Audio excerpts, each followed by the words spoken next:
Assalamualaikum warahmatullahi wabarakatuh. Perkenalkan, nama saya Nurdiana dengan NIM 2003111000100 dari kelas Agroekoteknologi C. Nah, di sini saya akan menjelaskan tentang manajemen sumber daya lahan yang dikaitkan dengan aspek sosial ekonomi. Apa itu manajemen sumber daya lahan? Manajemen sumber daya lahan merupakan sumber daya lahan mencakup semua karakteristik dan proses-proses serta fenomena lahan yang dapat digunakan untuk memenuhi kebutuhan hidup manusia.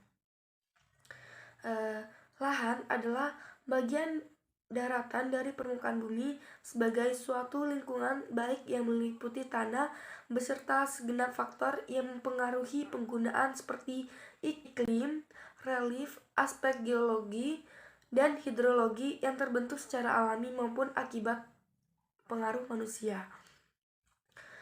Potensi kerusakan sumber daya alam. Pengelolaan sumber daya lahan seringkali kurang bijaksana dan tidak mempertimbangkan aspek berkelanjutannya, sehingga kelestarian akan semakin terancam. Seiring dengan meningkatnya jumlah penduduk, maka kebutuhan akan pangan semakin meningkat, menyebabkan luas lahan yang dibutuhkan untuk produksi pangan bertambah, sehingga pengelolaan lahan sering tidak produktif untuk pertanian, di mana hal ini sering disebut juga dengan degradasi lahan, yang artinya penurunan suatu kapasitas produksi lahan. Nah, luasnya lahan persawahan di Indonesia ini tidak mampu membuat taraf hidup petani meningkat. Masih banyak petani sawah yang kesulitan menjalani hidup.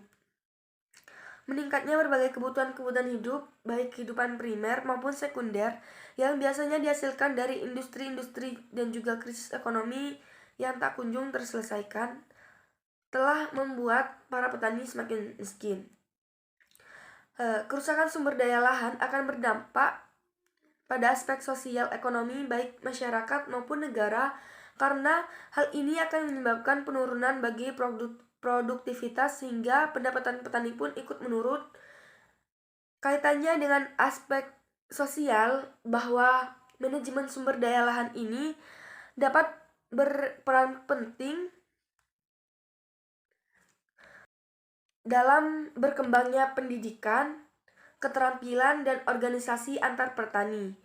Cukup sekian, kurang lebihnya saya mohon maaf. Wassalamualaikum warahmatullahi wabarakatuh.